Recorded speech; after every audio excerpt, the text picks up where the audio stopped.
Ես անկեղծորեն պետք է խոստովանեմ, որ այս 4 շաբաթների ընթացքում մի ելույթի եմ սպասել այս ամբիոնից։ Ես սպասել եմ Սասուն Միքայելյանի ելույթին։ Ես սպասել եմ, որ ինքը գա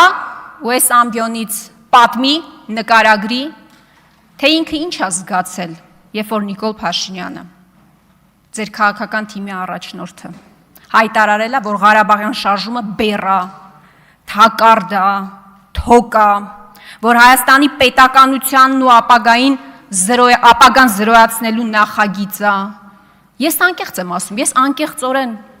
ցանկացել եմ լսել Սասուն Միքայելյանին, առաջին պատերազմի մասնակից, երկրապահի նախագահ, կամանդիրին եմ ուզեցել լսեմ ի վերջո։ Ու առաջին ելույթը Սասուն Միքայելյանի ինչի մասին էր։ Հոկտեմբերի 27-ի։ Հոկտեմբերի 27-ի ողբերգության հերթական անգամ շահարկման։ Այստեղ տեսարաններ նկարագրեց պարոն Միքայելյանը, իմ ավագ գործընկերներ ասեցին, որ անգամ դալիճում չի եղել, գիտեք ուր է եղել, ամենայն հայոց կաթողիկոսի ընտրությանն է եղել։ Բայց մի բանի մասին չխոսեց, պարոն Քոչարյան։ Այս ցուցակի մասին ինչի չխոսեց պարոն Միքայելյան, այս ինչ ցուցակ է։ Այս ինչ ցուցակ է, պարոն Քոչարյան։ Վազգեն Սարգսյանը ձեր ընկերն էր, չէ՞։ Վազգեն Սարգսյանը ձեր ընկերն էր, չէ՞։ Ամբողջ կյանքում Վազգեն Սարգսյանի անունը քաղաքական կապիտալի վերածեցիք, օգտագործեցիք, բայց երբ որ ձեր ընկերոջ մարմինը դեռ չէր սառել այս դալիճում, դուք իր դիակի վրա առևտուր էիք անում։ Այո, դուք առևտուր էիք անում իր դիակի վրա։ Ու հետո ամբողջ կյանքում Վազգեն Սարգսյանի անունը օգտագործեցիք։ Բայց հետո ինչ արեցիք դուք։ Վազգեն Սարգսյանի անունը օգտագործելով դուք իր կյանքի ամբողջ նպատակը տանուլ տվեցիք, վարի տվեցիք, պարոն Քոչարյան, պարոն Միքայելյան։ Վազգեն Սարգսյանի կյանքի ամբողջ նպատակը Արցախյան շարժումն էր, չէ՞, որը ձեր այսօրվա առաջնորդը բեռ ու թակարդ է համարում։ Ես անկեղծորեն ուզում եմ հասկանալ Սասուն Միքայելյանը ինչ է զգում, երբ ամեն անգամ Նիկոլ Փաշինյանը փորձում է հիմնավորել, որ մեր նահատակները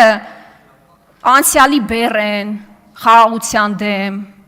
Ես անկեղծ ուզում եմ հասկանալ իրեն։ Ինքը ինչ է զգում, ինքը ինչ զգացողություններ ունի։ Ինքը ի վերջո կամանդիրն է, թե ՔՊ-ի Սասուն Միքայելյանն է։ Բայց այդ հարցերի պատասխանները չկան։ Դուք տասնամյակներ շարունակ շահարկում եք Վազգեն Սարգսյանի անունը։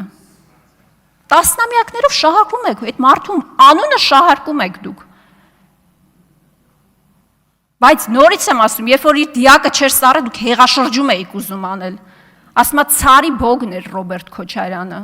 Այդ ցարի բոգի առաջ պաշտոնները ձեր մեջ էիք արել ու իշխանություն էիք ցանկանում վերցնել։ Պարոն Քոչարյան այստեղ հետաքրքիր հարցադրումներ է անում։ Ասում է, այո, ես էլ պետք է հարցեր տամ դատախազին։ Ես էլ հարցեր ունեմ, պարոն Քոչարյան, նույն հանձնաժողովում ենք լինել, ուրախ եմ։ Օրինակ դուք ինչի՞ չեք հարցաքննվել այս տարիների ընթացքում, այս ցուցակով։ Դուք ինչի այս ցուցակով չեք հարցաքննել։ Դուք եք 8 տարի շարունակ շարքում հոկտեմբերի 27-ը ու ամեն առիթով փորձում մեղադրանքի սլաքները ուղղել Ռոբերտ Քոչարյանի դեմ։ Այս ցուցակով դուք ինչի չեք հարցաքնվել եւ նորից եմ ասում, ես հուսով եմ, որ Սասուն Միքայելյանը այս ամբիոնից կպատասխանի, ինքը ի վերջո կամանդիրն է, թե ՔՊ-ի Սասուն Միքայելյանը։